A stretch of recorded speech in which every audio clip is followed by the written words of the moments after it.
Narcissistic relationships feel addictive because of the ups and downs they are passing you through, and because of this intense connection you are having with this person, because you have lived a very similar way of closeness, of power dynamics, and of masculinity and femininity in your families of origin, and this is how you feel so at home with the dynamics and with the same how they pass you through this confusion, through your fears, through your emptiness, touching then ground at the moment when they leave you or when they let you stand there, or if when they're like guilting you, or when they're leaving you.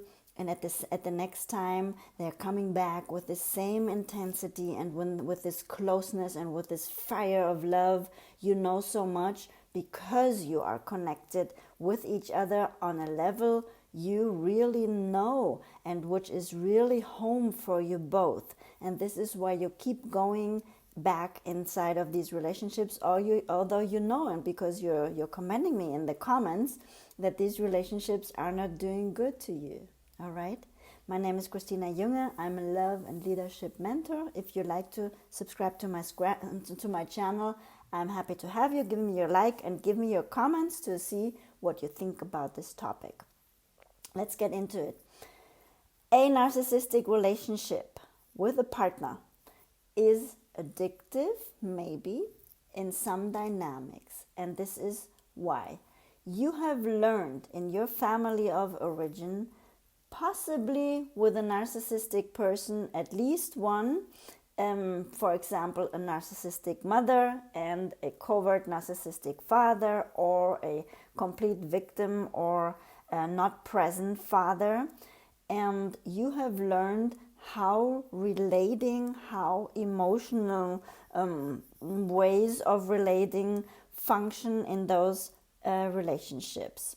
And you have been left with a huge emptiness, a huge void inside of your heart, inside of your emotional world, and a huge confusion already back then of how closeness is constructed, of how power dynamics are constructed, and of how masculinity and femininity is being lived. For example, with a narcissistic mother, this woman is much in her masculinity. She's very demanding, she is emotionally aggressive, she is maybe going outside and towards the outside world, showing herself being very grandiose. Like, these are very masculine traits. She's very much leading the family, leading the family environment, but not with love, not with understanding, not with being there for you, not with showing emotions, but with being cold, with being aggressive, with being a person who's trying to find solutions to everything, a person who's controlling, and a person, and now we get to it, who's all the times making you feel guilty for what is going on emotionally and on a behavioral level on occasions in those family dynamics. So you have learned that these kind of crazy and weird people are the ones you have to feed, you have to calm down, you have to take care of, okay? You became a caretaker possibly of those kind of people, and you understand very deeply, very inside of you, how to deal with these kind of people, and in the end, you are making a couple with a person who is just like that. So, what makes you two feel so addicted to each other? You could just leave at the next moment when a person like this, like a narcissistic person, is popping up in your life, and you can just say, okay, this is too crazy, this person gets me the uppity downity, getting me all the love bombing and all the love crumbs at some point, making me feel all full with like giving me all this love into your emptiness, into your emotional void. and giving me this closeness and giving me this very, very sensitive feeling of understanding, of knowing each other, and besides of transmitting those traits, you say, this is exactly the person I want to be with. This is exactly the person I know deep down, and I want to be with this person because I can feel this person in the end, although sometimes this person becomes very grandiose. I can fix this person because this is probably because I wasn't good, because I wasn't giving what this person needed, as you have learned in your family of origin. And so you're feeding this person with everything you are, and everything you can imagine makes this person happy. Just what you don't know is to make yourself happy. So there's a problem in there, because you're trying to, this is what you've learned, I don't want to accuse you, but I want to lead you a little bit out of the way where you're relating, the way you're relating with your narcissistic partner, because you can't really look inside of your heart, you can't really look inside of your emotions, and can't really look inside of how you are relating, what is normal to you, what have become habits to you, how you are relating, and what is okay, how you're being accused for dynamics or for emotional states those people are in. So you see those people and you're like, there's something going on, I'm going to fix this, or I'm the guilty one, I'm the one who caused the despair in this person, so I need to be better. You learned that before.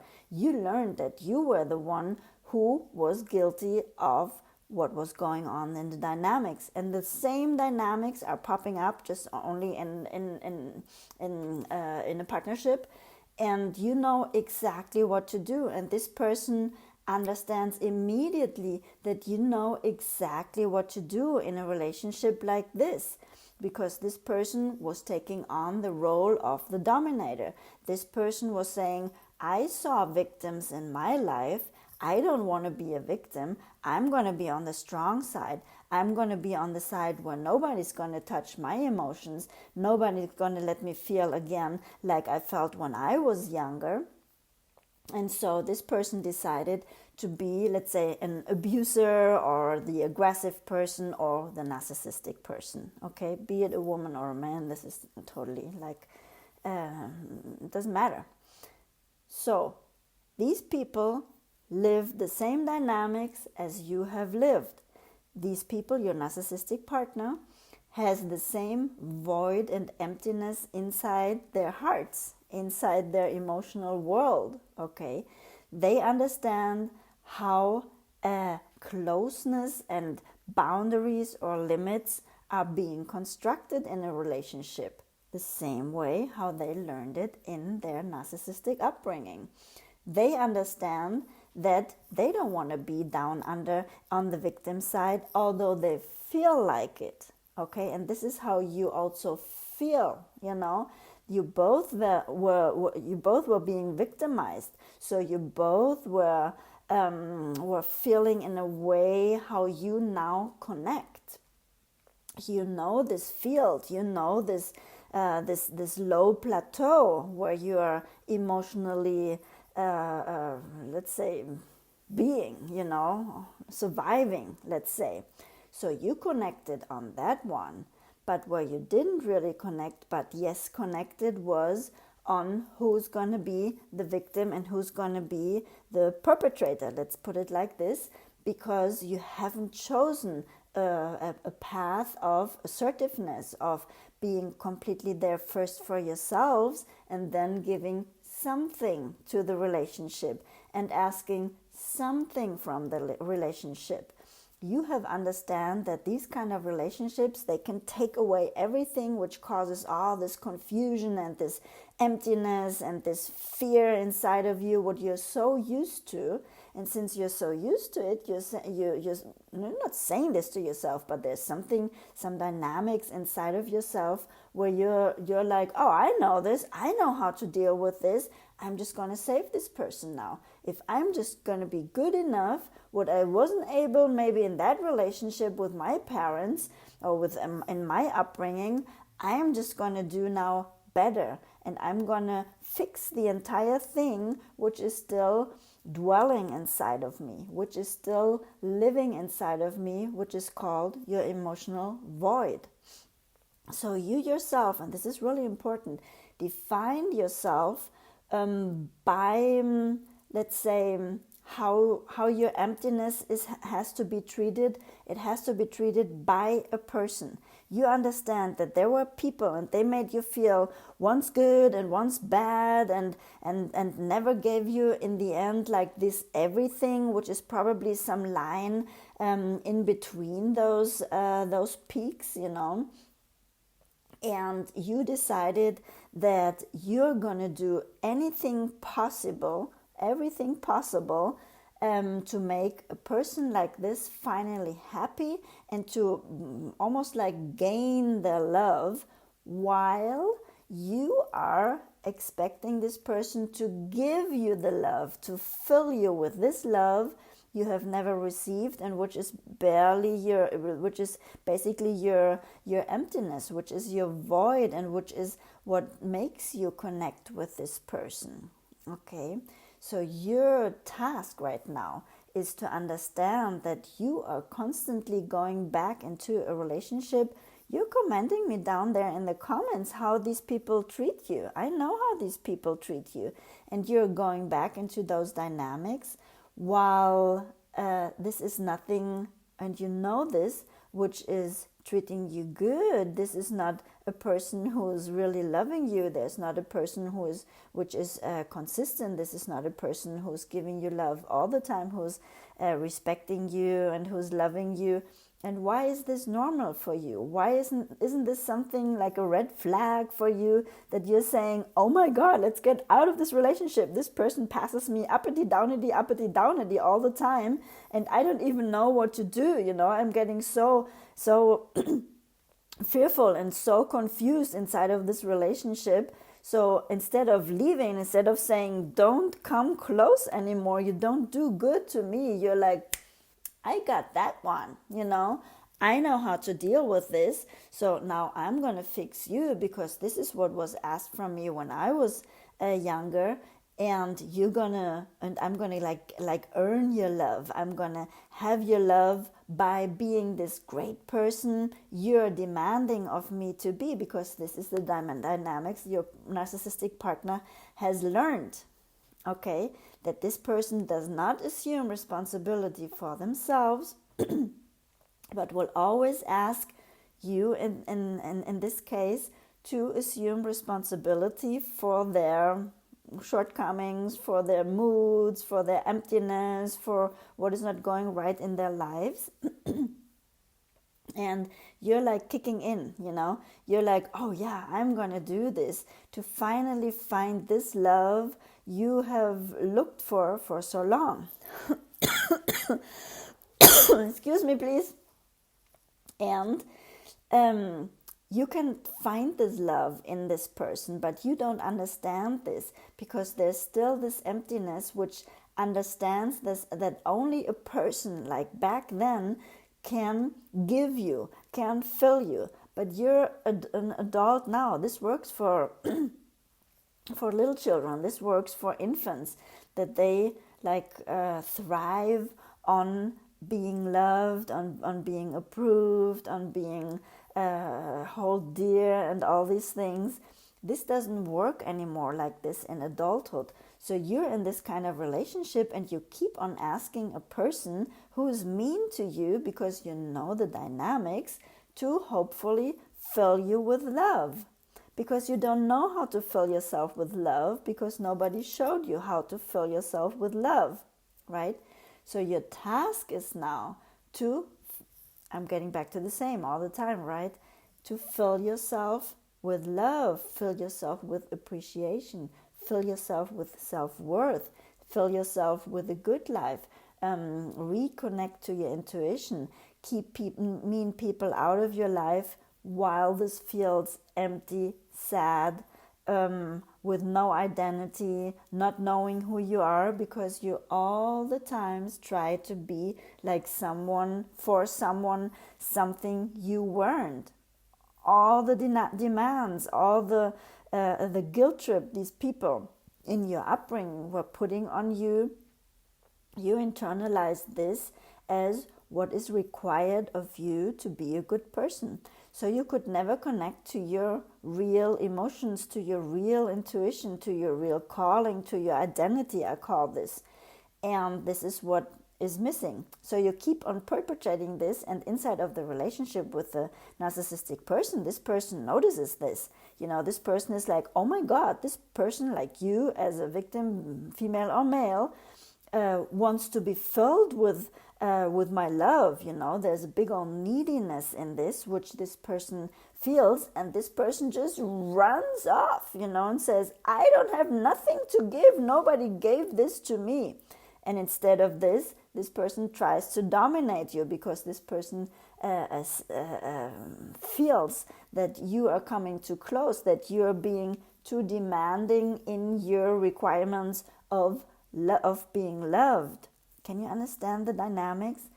So the coming out of the situation is, in the end, always to self-love, to love yourself, to understand the worth you have, to understand the dynamics, to understand when to put boundaries, when to put limits to people, to understand when there is somebody who doesn't give you good and wants to get you through the ups and downs inside of the relationship, and that you need to get out of this, that this is for you the red flag to say no and to get out of a relationship where somebody is basically, first of all, making you feel guilty for what is going on, not assuming responsibility, not being accountable for this relationship these people are in and for your needs. You have communicated, or for communicating like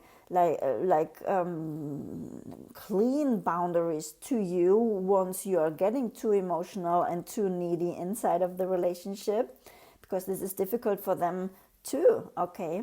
And so you're both being left in the nothing of emotions, where you keep on gripping towards this person. Stay here, fill me with this love you were promising by only our connection we're having. And the connection was that we understood how the suffering was. So you can feel the sensitivity of this person. You can feel that this person is sometimes also deeply depressed and lonely and has this emotional void. You can feel this.